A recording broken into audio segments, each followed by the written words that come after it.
episode 12 of The Drop in a House, coming in hot on Friday, June 19th. It is Father's Day weekend. MK, let me give you a preemptive Happy Father's Day for this Sunday. Happy Father's Day to you, too. Thank you.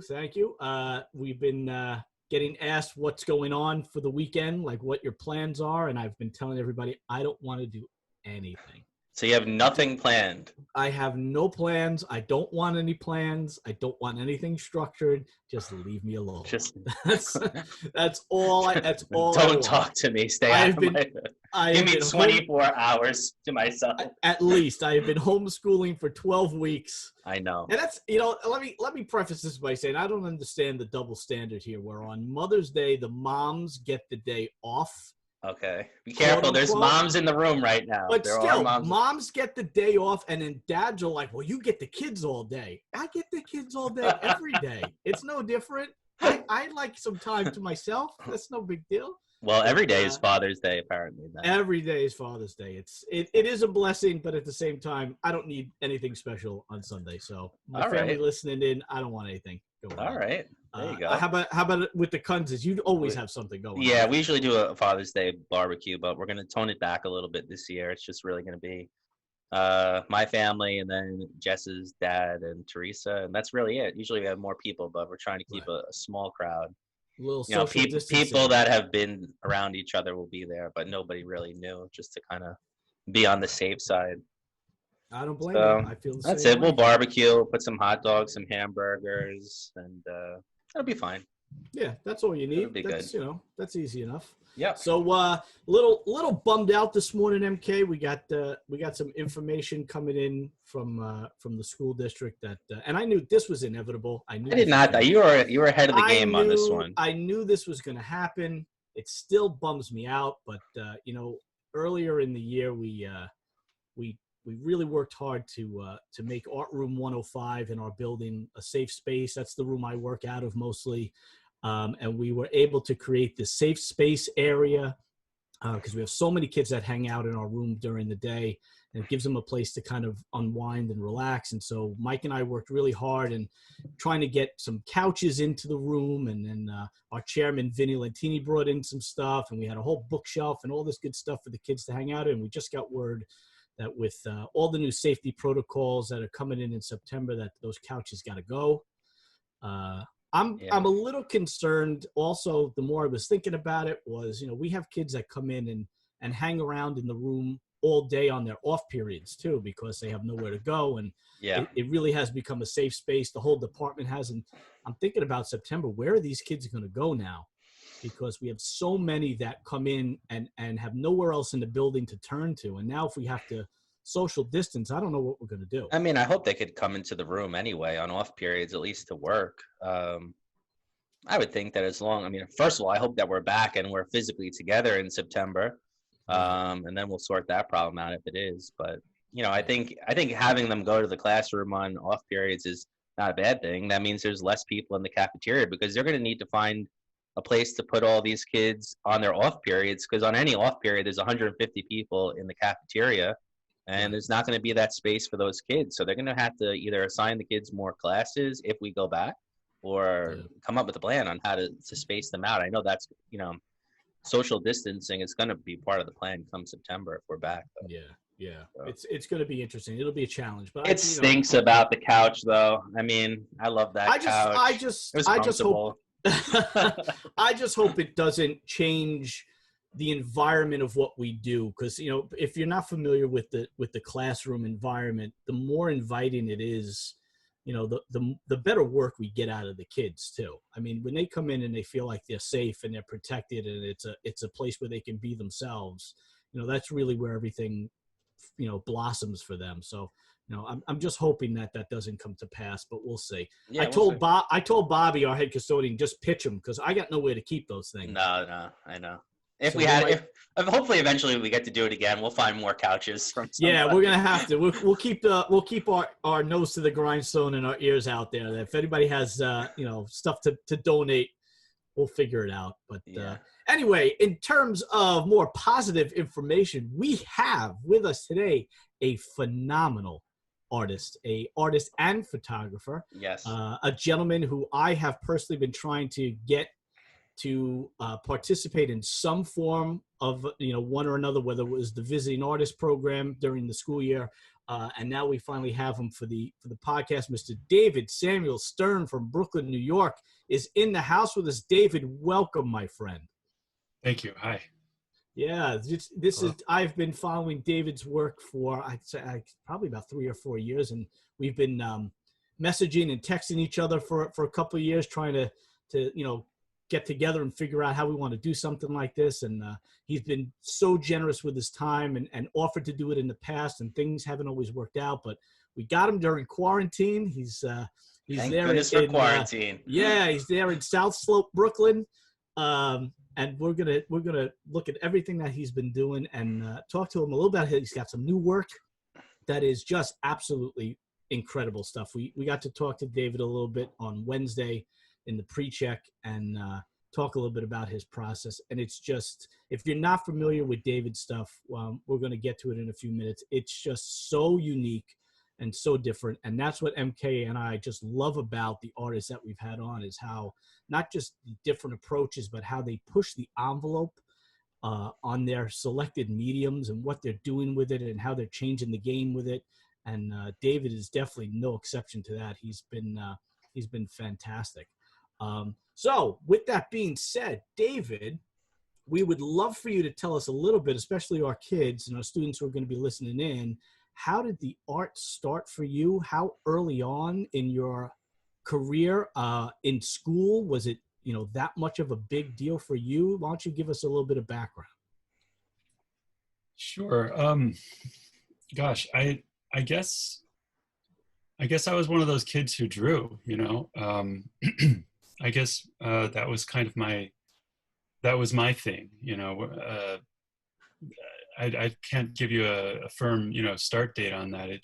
That's just as far back as I can remember. I was drawing as a kid. So that kind of stayed around more or less through, all the important times growing up.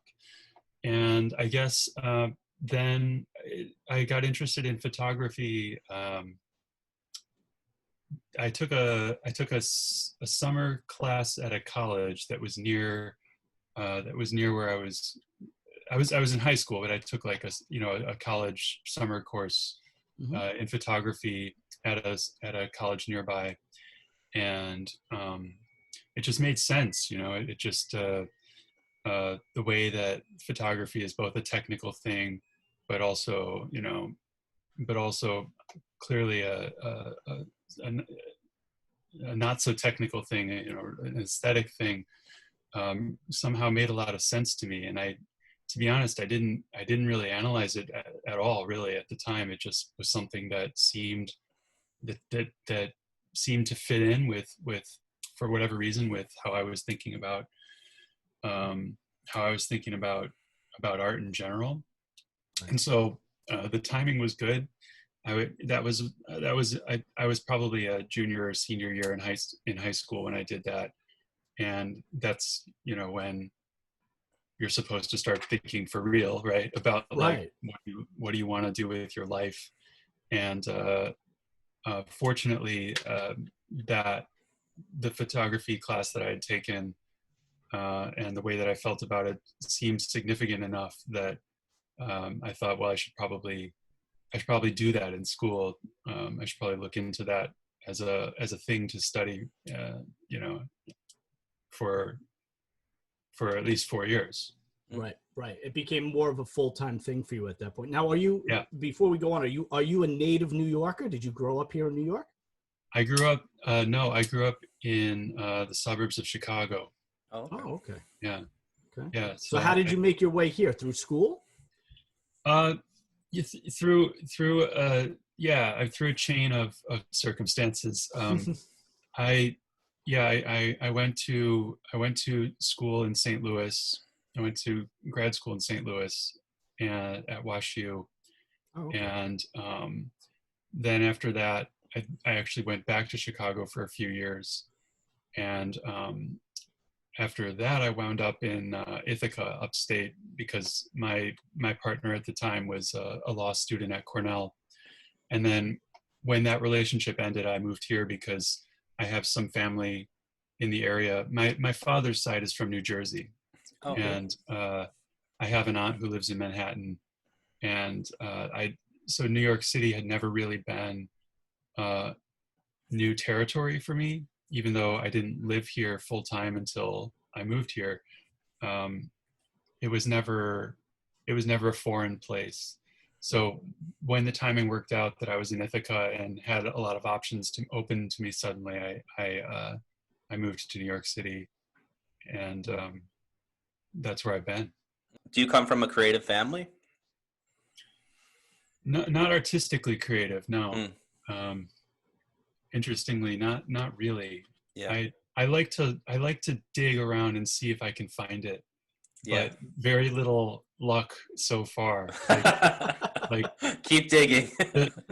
This is probably not. This is probably just me being like really wishful thinking. Yeah. But I found some of my grandfather's photographs from World War II, Wow. and you know, there weren't just like pictures of what was going on. Like he was doing like self-portraits in front of some barbed wire or something. Yeah. And you know, the lighting was like a little too good. I was like, this isn't. It's not just a selfie. And again, then.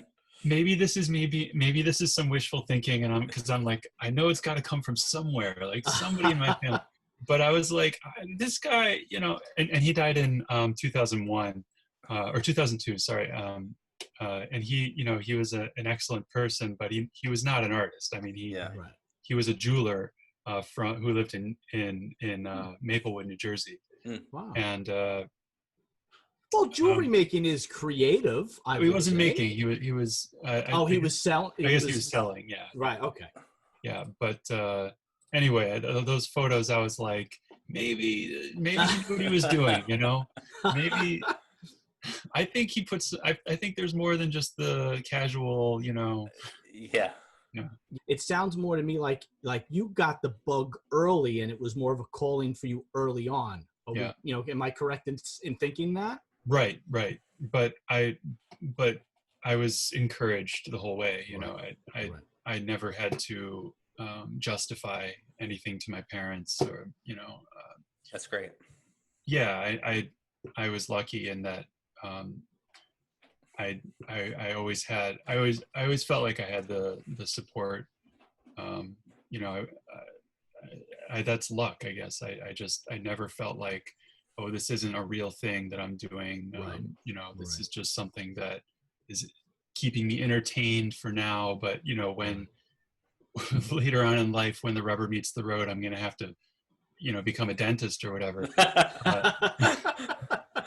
As long as I was taking it seriously, my parents were cool with it. Yeah, awesome. Yeah, and I think that's a huge message for our kids to hear. Also, is that, you know, a lot of times I think that MK and I have been lucky enough to work with students in our community who have supportive families for what they're doing in this subject area. Right, MK? Yeah, we definitely have students that the parents support them, and we also have a lot of students where the parents have questions for us, and we have to justify it for the students as well. So it goes a little bit of both ways where we're in the school that we teach at. Right, but I think for the most part, the community sees the legitimacy of it and the success that our students have had. Yeah, and they've been more accepting of it as the years have progressed. And the more successful the program has become, that they see it as a viable option. Do you feel that when you got to college, do you feel like you were behind the 8 ball compared to everyone else you were working alongside? Or did you feel like you could still, quote unquote, hang at that level? Was it intimidating? Was it overwhelming for you? How did you respond when you got to college? I think once you're in a serious art environment, even outside of college, like you know, even if you just take a class at the Art Students League or whatever, things stratify pretty quickly, right? Like you can kind of, and especially when you're doing something that has a lot of technical elements. Like if you're painting in an academic way, things are going to stratify pretty quickly. Yeah. And so photography is kind of like that, in that some people, you know, come in with a certain technical level, and it's pretty apparent. So I'm not sure I can answer your question super concisely here, but I think I would say that I didn't feel like I was behind, but you could see the spectrum, you know, like some people coming into a serious art environment, like when you're at college or graduate school or wherever, you know, you can tell like they know what they're doing. They've been at this a little bit longer than I have. I think I was probably somewhere in the middle, you know, which is a good place to be, actually, because you don't develop you don't block out too much stuff. You don't take things for granted. Yeah. Yeah, So, I think, well, and the reason why I asked you that is because a lot of our alumni come back and they always thank us for keeping them, quote unquote, prepared, that they don't feel overwhelmed, they don't feel intimidated, they don't feel not that they don't feel challenged, because we want them to feel challenged, but they're okay with whatever challenge gets thrown their way, because we push them enough out of their comfort zone. So really, you know, what I was trying to get at was, you know, do you feel like, and it sounds like you were comfortable enough that you weren't going to say, well, this isn't for me, and drop out. You embraced that idea and said, you know what, I'm going to push myself because everyone around me is still going. I wasn't discouraged. Yeah, that's good. Yeah, I didn't arrive there in college or graduate school and feel like, oh man, I'm nowhere, I'm not talented enough or something. That, you know, that didn't happen. I guess again, I'm just lucky. I sort of slotted in towards the middle and could not feel discouraged, but also feel like there was room to improve, you know. Correct. Yeah. So now, if you're not familiar with what David does, he's not just, quote unquote, a photographer. He is an artist, period. Let's just put it out there. He's an artist. He does paint, he does draw, and he's very, very talented. So my question, David, to you is, at what point does photography become your focal point career-wise? Where is that where you decide, I'm going to take this medium and push this medium as my primary medium? At what point does it become clear to you? Like when I was growing up, or what do you mean? Oh, well, it just like when you've decided, you know what, I'm going to be a photographer as a career, like that's your main focus is photography. When does that hit you? Well, I'm not sure I would even say that right now necessarily. Photographer as a career, because I think when you say that, that's mostly like commercial photographer. My impression is that these days, if you say that you're an artist, that can mean a lot of stuff. Right. And, you know, like I'm an artist whose main medium is photography. I think that's maybe that's a, you know, splitting hairs, but I think that's a better way to say it, because if I told somebody I'm a photographer, that's my job, they would probably think, oh, well, you must do fashion or photographing weddings or you know, you get pigeonholed pretty quickly, doing editorial work or something. Right. So, you know, probably I don't know if I've ever really considered myself that. That's interesting. And I think it makes sense, though. It does, because when we look at your work, this whole series that David has been investigating for a number of years now, this weaving, this physical weaving of these images is just incredible. It's something we've never really, MK and I have never really seen before. David, why don't you tell us how you discovered this, and then how you started pushing this approach even further? How did this come about, this whole look? Yeah, well, as I was talking with you guys the other day, I was you know, one thing I was saying, and it's kind of unfortunate, is I don't really have a good aha moment that I can point to. Right. The best thing I can say is that the Woven Portraits series or group of works really came out of, I think, a long period of thinking about how to work with photography in a physical way. And that can mean a lot of different things for a lot of different people using photography, a lot of different photographers or artists whose primary medium is photography, whatever. I think for me, it was just sort of natural because I'm a human, and I think people are naturally weaving things. I don't know how accurately I can say this, not being an anthropologist, but it seems to me that people have always woven things. Even before history was being recorded, people were weaving things together. I've said this before in another Zoom meeting kind of recently. I should probably get like some citation on this, but like I should probably get some sources on this because I'm always saying this, or at least lately I am. But I remember like watching something like some sort of documentary or something, and there were these two groups of people on opposite sides of the earth, and this is like prehistory times. And I think one was in what is now like Papua New Guinea, and the other was like somewhere else. And they had both, and again, they had no interaction at all.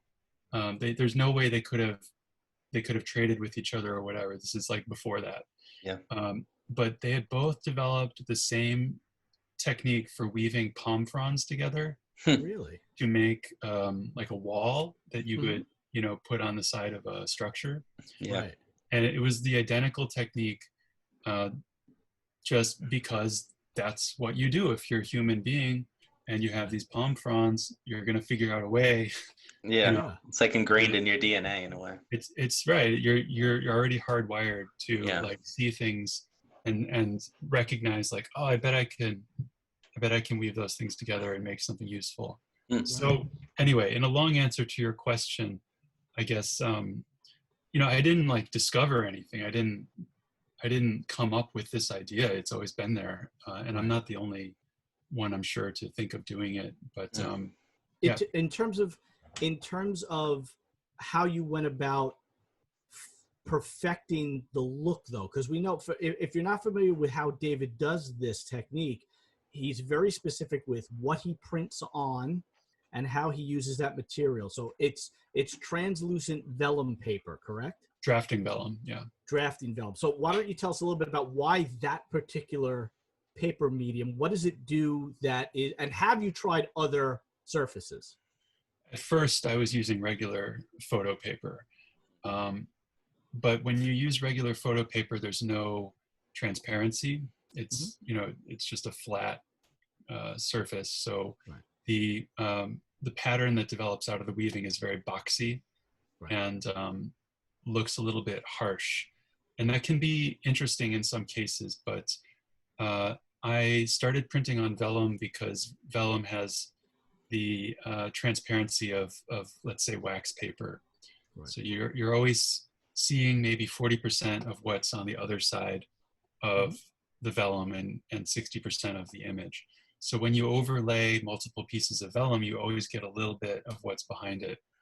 And that lended itself really well to the weaving because it kind of softened up the boxy nature of weaving. It made some of those edges a little bit softer, and it allowed the image to be there, like whatever image is on top in that cube. It allowed that image to be there, but also you get a hint of whatever's going on behind it. And then the big picture effect of that, if you pull back from like that individual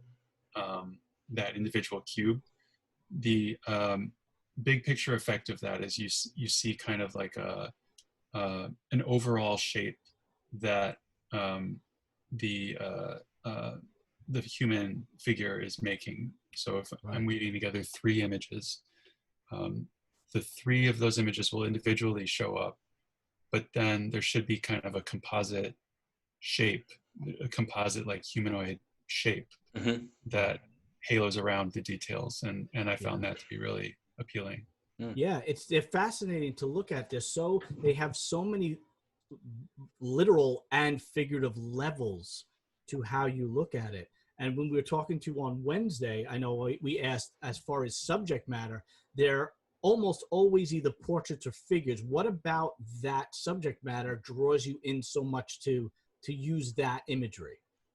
When you put an image of a person in front of another person, when you yourself are looking at an image of another person, I think there's really again a sort of human need that we have to want to figure out who this person is. We want to connect with this person that we're looking at. We're a little bit more drawn in than we are with other subjects, and that's not to say that we don't find other things interesting. I mean, of course, we look at landscapes and still lives and abstract images all the time, and maybe feel drawn into some degree. But I find that if you're most people anyway, I think are feeling a little bit more pulled into an image of another person. So when you abstract that image and you don't let the person in to some degree, you deny the viewer a little bit. When you hide a little bit of something about the person that they're looking at, I think it's even, that amps up the interest. The interest, right? It makes you want to dig harder. And right. There is that narrative quality to seeing a portrait like that. I mean, MK's pulling up work and showing it right now. It seems to me that it's such a deeper, more meaningful image. The way you describe it, it's like seeing multiple parts of a person on the inside, like who they are when they're not with somebody, who they are when they are with somebody. It's very similar to our friend Casey Zavaglia, who does the verso of her embroidery. She always likes to show the other side of it, because her whole philosophy is, we're all different levels of people at different times. And I see that connection with your work. The quality of the narrative is so important to you. Yeah. Well, I think that's another thing that portraiture kind of has in it. I mean, the idea of portraiture is, of course, kind of ridiculous, right? Like we're not gonna get to know somebody based on one picture of them, but we want to. Mm-hmm. And that narrative that you're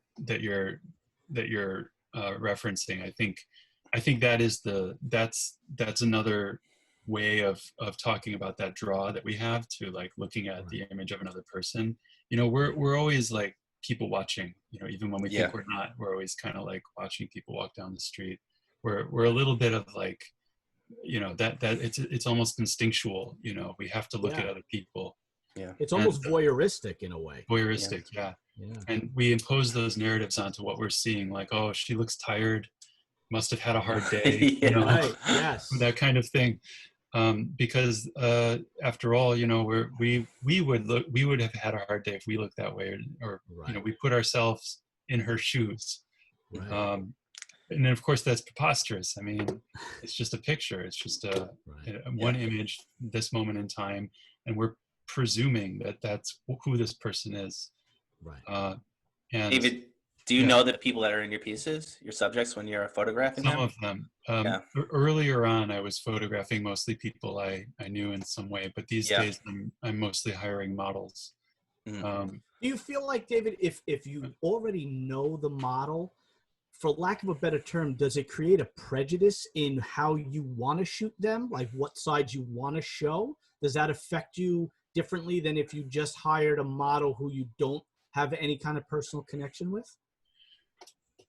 I don't know about prejudice, but it's easier to work with somebody who I don't know. That's interesting. Yeah. Yeah. I'm not sure I would categorize the difficulty of working with somebody I know as prejudice or as right. Well, I was saying like what, in other words, does it dictate more how you would shoot them? Yeah, I guess so. Yeah, I probably. Yeah.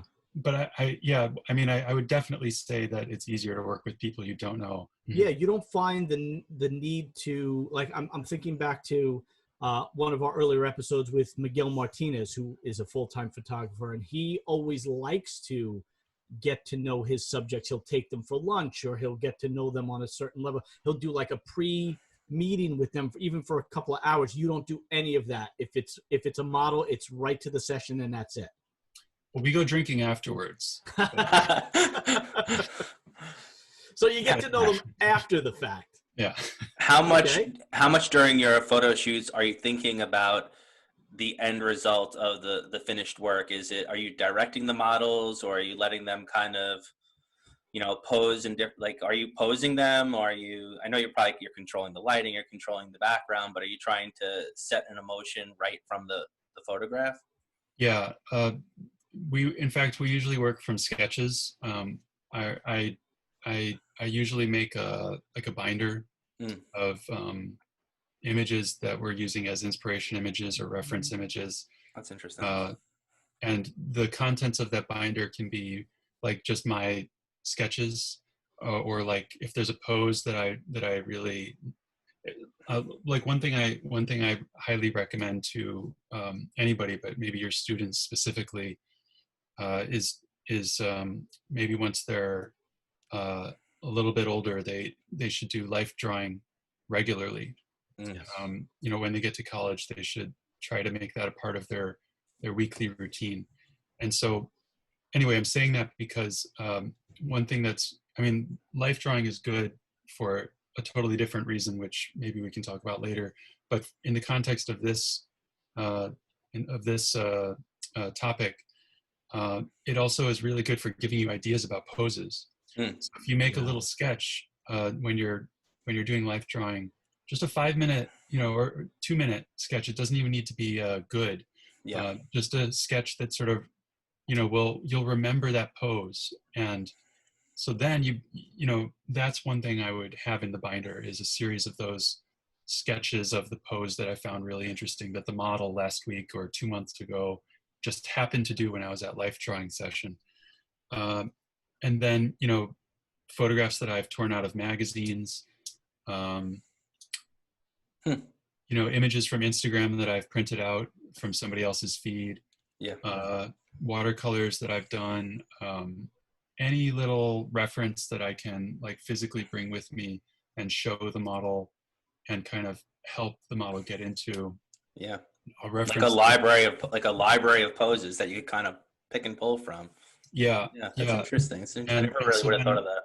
And then we'll just do so the general pose, like the general way that the pose looks through the camera, we call the form. And then like within that form, there's more specific poses, so there's a lot of, once you find a good form, there's more latitude than you might think. You can move facial features, you can move the way that hands are positioned, and then that would be its own pose, and we would change that.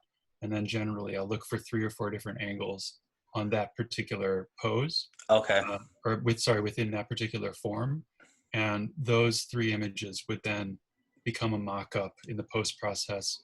And then ultimately, if the way that mock-up looks is interesting enough, then I would print it out and cut it up and weave it together. Is the mock-up, is it like you're playing around with overlapping the photos just with the simple transparency, like just no boxes, just to see how they overlay on top? Yeah. It's a digital mock-up, which is just a fancy way of saying a Photoshop file. Yeah. It has 3 layers. Yeah. And each layer is set to, I think, 40% opacity. Yeah. Then you get a sense of how the overall image will look, even though the physical end product will obviously have some nuances that the mock-up doesn't have. Yeah. But for each shoot, I'll have probably let's say for each model, I'll probably have like 100 frames or 120 frames. And then I'll make maybe a dozen digital mock-ups. And then 2 or 3 of those dozen digital mock-ups will stand out for whatever reason. Maybe, the way that the eyes line up or don't line up, or something interesting is happening with the disconnect of the different parts of the body. the ones that stand out ultimately will get printed out large format. And I mean, you have to kind of gauge what's going to be interesting, because once you start eating up ink and vellum, you're spending money every time you. Are you printing in house? Yeah. Is that your printer behind you? Yeah. Printer right here. Yeah. Nice. Wow. Oh wow. Wow. Yeah, but like, I mean, it's expensive to operate. Oh yeah. You got to think, like, every time you refill the ink on one of these Epsons, that's $890, almost $900. So we just go up to AV, Tom. We're like, can I have another cartridge? Can we have another cartridge? We're so spoiled. Yeah, and if you're not familiar with the scale, David also prints fairly large format, right? So some of them are small, but the big ones anyway. Yeah, they're like 30 by 40. Did you ever look into like outsourcing your printing, or you just like having that control? Or no, but the reason is actually because when you print on vellum, you need a custom profile, and I don't want to give that out. Okay, that's interesting. It took a while. So I'd have to, like, if I was going to have like Adorama print them, which is I don't know if you guys are familiar. Yeah, we know. Yep. Mm-hmm. But they'd be like, we can't print on vellum, Yeah. I suppose I could give them the ICC profile, but I don't really want to. Yeah, exactly. Yeah. Well, that's interesting. It's fascinating to hear everything that goes into the process, because MK, to me it sounds like general to specific, like you tell the AP kids, like from general, he works generally and then whittles it down to what he specifically is looking to achieve. Like when he talks about the basic sketches and then even the form and then working within that form, it's very, very similar. Yeah, and it sounds to me, David, that you have like from the photo shoot on, you have a pretty good idea of what these pieces will look like. Well, I mean, even before the photo shoot, that's kind of the point of the inspiration image binder. And I would have never have guessed that, but it definitely makes sense. Like you have a lot more control over what the end result is than I thought. Yeah, well, I mean, I think because everything is so energy intensive and expensive. Yeah, you have to be planned out. Yeah, I'd rather not go in too spontaneously. I mean, I know, and that's another, I think, difference between what I do and what most photographers do. Oh yeah, absolutely. A lot of photographers are like, well, let's see what happens, sorry, I'm like not meaning to like insult any photographers. No, I think photographers. It's so important for our students to hear how you approach it, very similar to like the AP kids would do their sustained investigations. Yeah. Like you really have a sustained investigation part of your entire process from start to finish. Yeah. Well, right? I mean, in order for it to make sense financially and with the time commitment, you just have to. It shows in the quality of the work too, that there's so much thought that goes into every little part of even how you display it at the end and how it's framed and matted and mounted. And I mean, I love the borders where you can see, not even where there's no image, but you just see the overlapping vellum. I love that part. Yeah, people are always wanting to crop them, and I love it. It's beautiful. And I have to often like really, make a point of saying the white woven part is part of the image. Yeah. The whole idea of this is to make an object. And I love that part, and I love the right the edges at the bottom where you see that little bit of that transparency there. That the different images. They're not cut exact. It's almost like he leaves a little bit off. Yeah, Is that done it's so purposefully, David? soft looking. Well, those two photos are the same exact size, but you know, it's handmade, so they're not going to register completely. There might be like, you know, an eighth of an inch that is overhanging. I think that's what makes them. I mean, the whole image is beautiful, but like I love that edge. It's that's why you do things handmade instead of using a machine. Yes, I was just going to this say has that human element in it that a machine wouldn't have. Yeah. And it sets it apart. It really does. It's that recurring theme of humanity in the whole thing, like from start to finish, from the subject matter to the meaning of what's behind that person's image to how you create it. That thread is consistently humanity, and I think that's what resonates so much with your work. Is that all by design when you do those things? Is that in your head consciously? I sometimes think about going, and this goes back, I guess, to the discussion on why weaving. But I sometimes like to think about the fact that, you know, this deeply human thing, weaving, is also kind of deeply mechanical. Like, you know, you can weave anything together, and it's just a rhythm. You know, you just do it. There's not, you know, in a way, it's like it's the most human thing we have, but it's also the most mechanical thing we have, and that I don't want to call it a conflict, but that like dichotomy, the dialogue between being a machine and being a human in these kind of really rudimentary ways, I think is where the you know, where the poetry should be. Yeah. So David, now let me ask you that, since it's such an important part of your work, that human connection and the working with models, how has the past 12 weeks affected you creatively with this inability to physically connect with another person in terms of shooting and models and sessions? How has that affected you? Well, again, I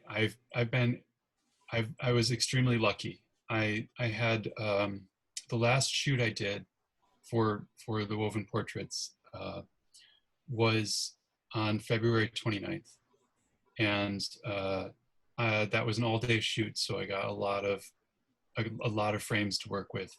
And then we locked down, you know, a couple of weeks into March, so I was able to pull from that batch of images that I had from February all throughout this period of time. And I finished this latest batch of woven portraits about a month ago or 3 weeks ago, maybe. And so now the next shoot that's on the calendar is July 14th. So hopefully there's not another spike and we can do that. But yeah, I mean, in answer to your question, it has affected me in some kind of good ways, actually, because I've been able to cut myself off and focus on using the images that I have. It's affected me and a lot of people in some not so good ways too, but you know, but in this particular topic, actually, I just got lucky. The timing was really good. It's fascinating to get into your head, David, because to hear you explain it in process, and MK and I we love process. We love to talk about process, and your work lends itself to a discussion about process so well. It's like watching a chess player think 3 or 4 moves ahead. Like, you really have it all planned out in stages, and I think it comes across that way in the finished piece, that it's so refined and so professional. Is that by design, or is that just how you work? I think that's just how I would think that's just how I work, because again, I think it's the most cost-effective way to do it. And, you know, organizing a shoot, like having a having a photo shoot, other than the cost, is that takes, you know, weeks, Right.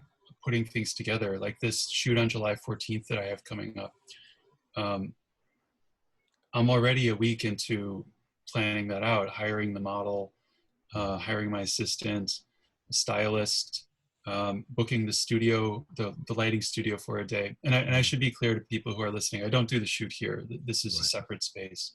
Right. The shoot happens in a lighting studio in Ridgewood or in Chelsea. And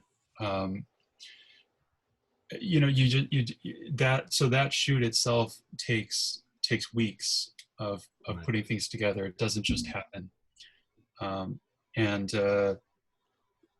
So again, I mean, I think, I guess I've already kind of said this, but it at that point, at that level of commitment, it feels like you had better know what you're doing. Otherwise, you're just wasting money and people's time. Right. Yeah. Right. You know, and photography, even traditional photography, I think it tends to be like that once you get into the level of booking studios for the day. Right. You're literally paying $5 a minute to be in there, and you know, there's no room for screwing around. Yeah. If somebody shows up late, don't come. You know, Right. you're never gonna work with me again. Yeah. Yeah. And I think that's a great message for our students to hear. Also, is the level of professionalism. I was just going to say that. Yeah. I only work with professionals.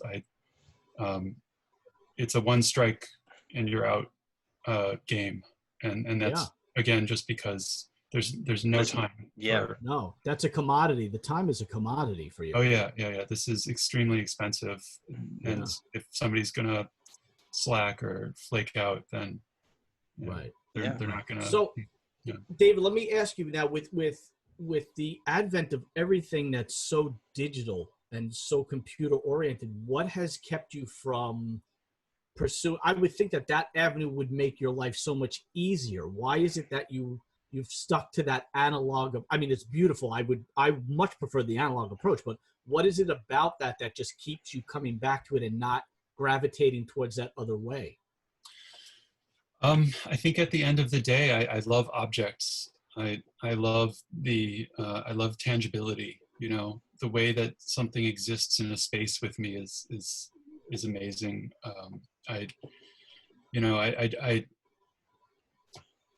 think I don't know if I can dissect it further than that. I just love I love something physical. Right. I want to see a product that exists in reality. You know, looking at something on a screen is great, but I'd much rather see the thing. Yeah. There's absolutely a connection that you have to the work that you're making, that physical process that you're doing. And it's interesting because it leads me to, you know, we asked David on Wednesday if he could kind of compile a list of some of his influences or artists that he follows. And we were looking at that list, and I noticed there's so many sculptors on your list and artists who physically create things. And now that kind of all makes sense. Why don't you tell us a couple of the people and the artists that really have informed your work and why?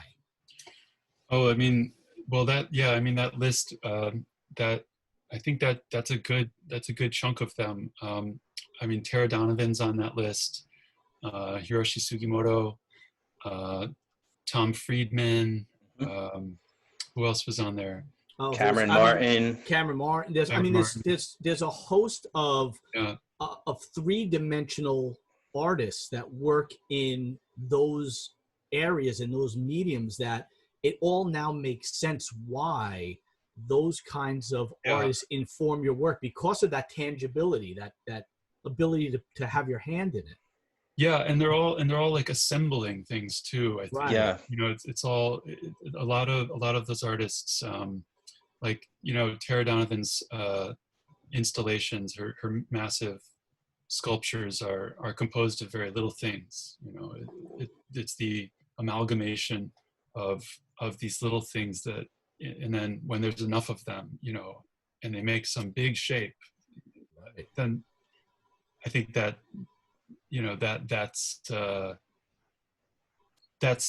it for me, because then it's like, okay, now it's physical, right? Like now it's no longer a flat thing. It Right. has some dimension.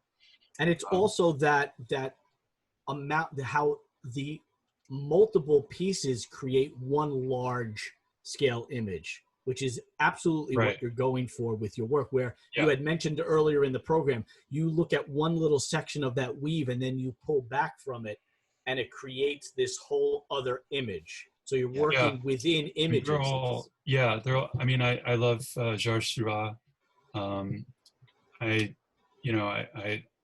I think that's kind of the same idea, just with paint. Yeah. I mean, even the photographers that I really like, I think, are doing something that's mainly physical. Like, for the last few years, I've really been into Richard Leroyd, who may not seem like it, but that's a physical thing he's making. Right. For those of you who maybe don't know, he's making an image with a pinhole, a room-sized pinhole camera. Yeah. In fact, the camera is bigger than the thing he's photographing. Wow. So the image that you're seeing is the piece of paper that was inside that pinhole camera. There you go. So like this 70.5 by 60 inches image that was the piece of paper that was in the pinhole camera that was facing Tatiana. Yeah. So that thing that's in the frame there, that was physically that was there, like that was in the room when she was in the room. Right. Wow. So even that is kind of, and I really like that, because it's not bashing you over the head with it. Like, not that like Tara Donovan or Georges Seurat would, like, I wouldn't say they're bashing you over the head with anything, but you know, that's maybe a little bit more indirect way of addressing this idea that in the end, you know, you have to make an object. I don't think I deconstruct it any more than that. It's just about objects. Yeah. And it's interesting to hear you say it in such a simplified way, but when you look at your work, it has so many levels, and it's so deep on so many different levels in terms of meaning and structure and form, and to have you put it just in, like, it's very humbling to hear you say, well, I'm creating an object. That's essentially what your goal is to create an object out of a series of smaller objects. But there's so much more sophistication to that than the way you state it, which I find fascinating, because it's almost like you're so comfortable with thinking that way and so comfortable with constructing them the way you construct them that it's like second nature to you. You don't feel like it's really overwhelming for you to think that way. Well, I think we owe it to the end product. I think we don't, like, it's not about me making it. It's, you know, I think we owe it to the thing that's on the wall.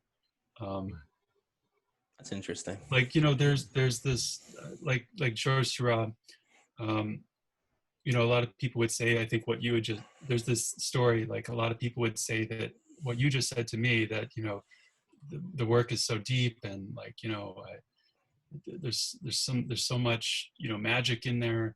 And I think his response, at least in this, you know, maybe it never happened, his response to that was something like, there's no magic, I just apply my method, that's it. Right. And that sounds like kind of robotic and dry, like he's being a jerk, like he's saying, whatever, I don't want to answer your question, but I don't think so. I think for him, that is the magic, you know, he's about the final product. MK, we're over an hour again. I know. Like, always. where does it go, my friend? We're looking at the chat, and there are some questions. Yeah. MK, you want to read off one or two? Sure. Yeah. This is from Tully. How did the Kamala Harris piece come about? What was that like? Oh, The Kamala Harris piece, yeah. I was hired by California Sunday Magazine to do that. And so they contacted me in April of 2019, when I think she had just, or maybe she was a few months into her candidacy. Amazingly, we're still dealing with the same, that's still this election that's coming up. Yeah. But the article was about the unknowability, the unknowable Kamala Harris. And the art director for California Sunday, Leo Chung, contacted me because he knew my work, and we talked a little bit, and he said that, you know, the way that your portraiture looks, I think would be a good fit for this article. And he sent me one of the initial drafts of the article, and I thought, yeah, I mean, actually, this is totally right, because I've often talked about my work as being about, you know, the subject in the photo, in the portrait, is being revealed. You know, that's what photography does. It reveals the subject, but it also hides a lot too. Right. So that hidden aspect, I think, is what they were trying to get to with the. That was one of the ideas of that article by Nicole Allen in California Sunday. David, it has been an absolute pleasure to finally get to talk to you. I know Really we've been messaging for a couple of years on Instagram and through text, and to finally get to sit down with you has been an absolute pleasure. Likewise. To hear your process and to hear your the way you think through everything, it's just phenomenal. And the new work that you're doing with the, you know, the multiple, now you're using the more color, than the change in and the the color. color. Yeah, everything that David's been doing, he's been posting on his Instagram. It's at D. Samuel Stern. Please take a look, because he puts up just beautiful work, and it's something that we've been following and will continue to follow. So, David, thank you very much. Thank you so much, and hopefully with New York City opening up into phase 2 this week coming up, and hopefully keep our fingers crossed. You get that next shoot going then, and then you get hopefully hopefully they don't shut it down by then. Jesus. Everybody, please keep wearing masks so David can get out and do some more work. Do it for David. Do it for David. We're going to start a hashtag, do it for David, for sure. Yeah, I like that. Thank you, everybody, for coming out and sitting down. And to all the dads out there on Sunday, congratulations and happy Father's Day. Happy Father's Day. As always, everybody, keep looking out for one another. Keep in touch with one another. Keep loving one another. We're staying connected. We're staying in touch, and hopefully we'll see everybody again soon. Thanks for coming out, everybody. Thank you, everybody. Thank you, David. Bye-bye. Thanks.